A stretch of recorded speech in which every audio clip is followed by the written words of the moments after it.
Halo teman-teman, perkenalkan nama saya Ranita Simarmata dari kelas 12 IPA 2. Pada saat ini, saya akan mempresentasikan hasil PowerPoint saya mengenai pertumbuhan dan perkembangan hewan. Nah, untuk judul yang saya ambil dari jurnal yaitu Kelangsungan Hidup dan Pertumbuhan Ikan Lele atau bahasa latinnya Clarias sp pada salinitas yang berbeda. Pada judul ini, teman-teman pasti ngerasa sedikit asing karena ada kata-kata yang sedikit ngeganjal atau jarang kita dengar. Oleh karena itu, mari sama-sama kita pahami. Nah, di situ kan ada kata salinitas. Ya, salinitas ini dimaksud dengan jumlah kandungan garam yang terdapat dalam satuan massa larutan. Nah, supaya lebih mudah untuk kita ingat, kita sebut saja salinitas ini kadar garam dari air, teman-teman. Nah, video ini bertujuan untuk mengukur isosmotik lele dengan konduktivitas baik pada media maupun pada tubuh ikan. Isosmotik ini merupakan konsentrasi cairan tubuh sama dengan konsentrasi media. Untuk mengetahui lebih lanjut, oleh karena itu jangan skip videonya teman-teman. Baiklah teman-teman, sebelum kita masuk ke dalam materi, kita masuk ke pendahuluan dahulu. Nah, pada slide ini ada seperti gambar siklus banyak tanda panahnya. Saya jelaskan ya. Ikan lele merupakan salah satu hewan yang memiliki berbagai kelebihan. Mengapa? Karena pertumbuhan pada ikan lele cepat serta memiliki kemampuan beradaptasi terhadap lingkungan yang tinggi. Nah, salah satu areal alternatif yang memiliki potensi ataupun peluang besar dari daya dukung pengembangan perikanan ini adalah lahan rawa pasang surut. Nah, pada lahan rawa pasang surut ini memiliki kadar salinitas berkisar 1 ppt. Nah, ppt ini juga pasti kita asing dengarnya ya.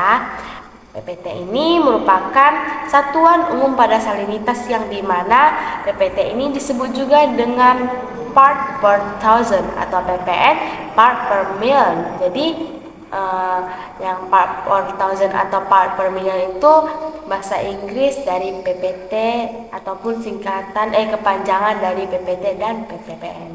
Nah, untuk tujuan penelitian dari jurnal ini juga saya jelaskan teman-teman. Jadi tujuan penelitian dari jurnal ini ada dua. Yang pertama, menentukan nilai benih ikan lele berdasarkan gradien daya hantar listrik atau DHL antara media bersalinitas dan tubuh benih ikan. Yang selanjutnya yaitu membuktikan nilai isosmotik terhadap respon pertumbuhan dan salinitasan benih ikan lele.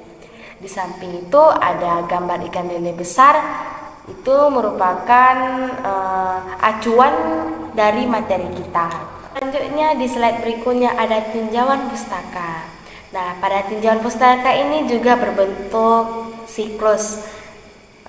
Dari proses osmoregulasi ini, ikan membutuhkan energi yang cukup besar untuk menyeimbangkan tekanan osmotik dalam tubuh maupun lingkungan. Tujuannya supaya energi yang digunakan untuk pertumbuhan berkurang. Nah, kita masuk ke slide metode. Pada slide metode ini dibagi menjadi dua, yaitu seperti biasanya alat dan bahan. Yang pertama kita bahas bahan. Nah, pada metode bahan ini digunakan yang pertama adalah benih ikan lele. Yang kedua ada garam krosok. Garam krosok ini merupakan garam asli. Garam krosok ini juga digunakan untuk mengawetkan ikan. Selanjutnya ada aquades. Nah, aquades ini merupakan air hasil penyulingan yang bebas dari zat-zat pengotor sehingga bersifat murni. Dan satu lagi, aquades ini tidak dapat diminum ya teman-teman. Selanjutnya ada trinatrium sitrat serta pelet dengan kadar protein 35%.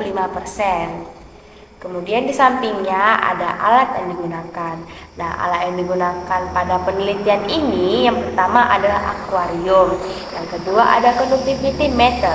Nah, conductivity meter ini merupakan alat ukur kualitas air yang digunakan untuk mengetahui kemampuan daya hantar listrik atau singkatnya DHL.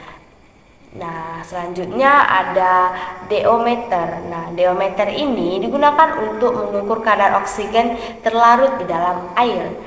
Kemudian ada penggaris dan hand refractometer, serta yang terakhir ada tabung. Baiklah teman-teman, kita masuk ke cara kerja. Nah, cara kerja ini dibagi menjadi 4 ya teman-teman.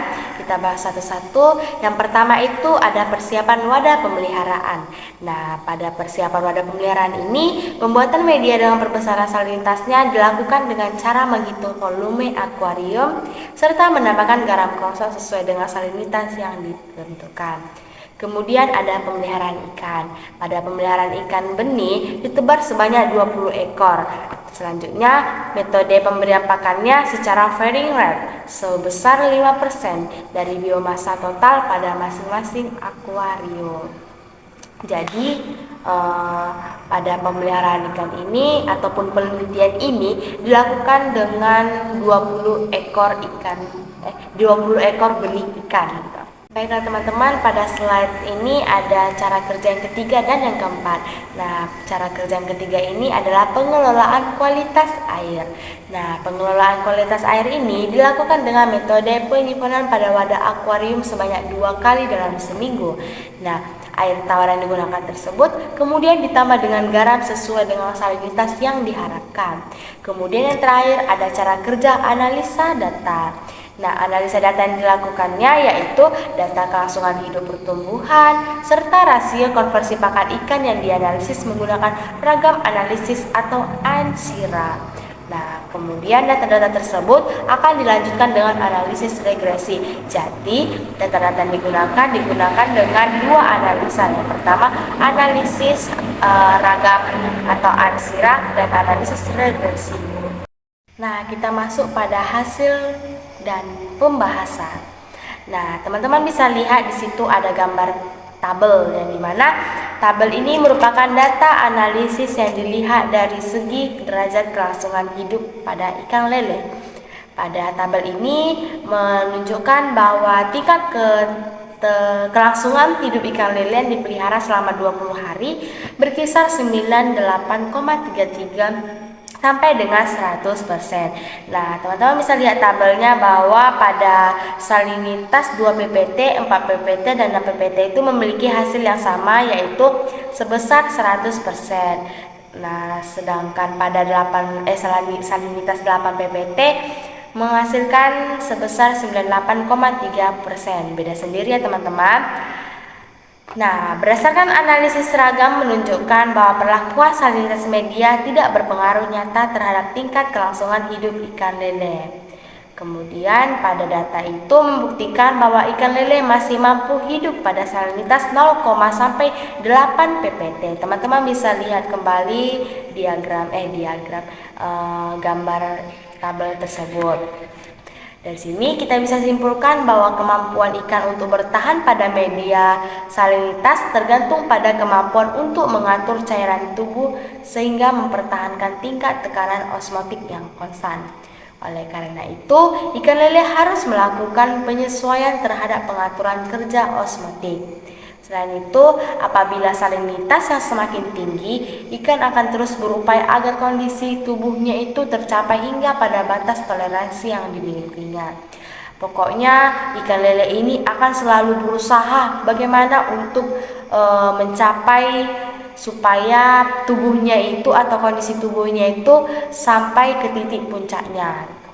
Teman, kita masuk ke slide berikutnya, yaitu data analisis yang dilihat dari segi pertambahan panjang dan bobot harian.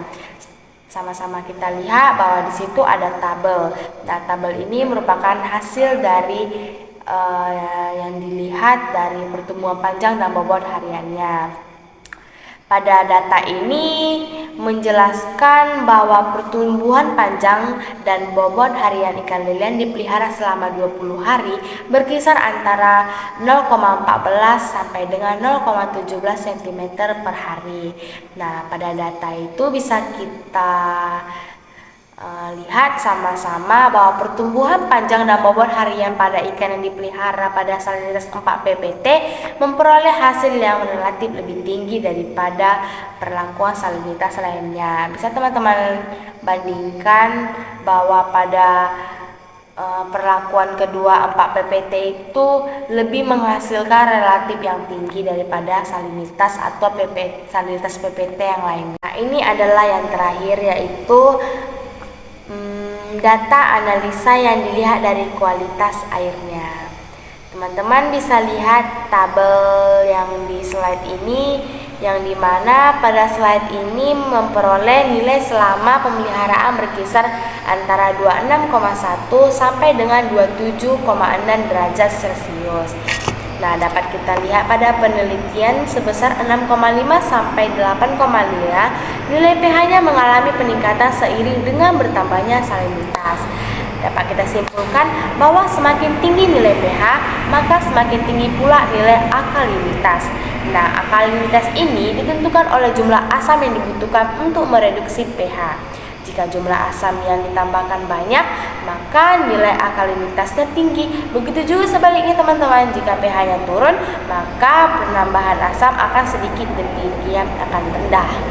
Baiklah teman-teman, kesimpulan dari video ini yang pertama itu adalah pemeliharaan ikan lele pada media dengan salinitas 0 ppt atau air tawar yang murni, 2 ppt juga, 4 ppt, 6 ppt, serta 8 ppt menunjukkan tingkat kelangsungan hidup pertumbuhan dari ikan lele serta rasio konversi pakan yang tidak berbeda nyata. Selanjutnya, pada ikan lele dapat dipelihara di lahan rawa pasang surut, yang dimana lahan rawa pasang surut ini dikatakan sebagai alternatif yang potensi atau peluangnya besar gitu. Nah, lahan rawa pasang surut ini dengan kadar salinitasnya 3,79 sampai dengan 4,17 ppt. Nah, untuk memperoleh hasil yang lebih maksimal pada ikan lele ini dapat dipelihara pada salinitas 3,79 sampai dengan 4,17 ppt. Baiklah teman-teman, itulah hasil presentasi dan video saya. Apabila saya ada salah kata, saya mohon maaf. Saya akhiri dengan sekian dan terima kasih.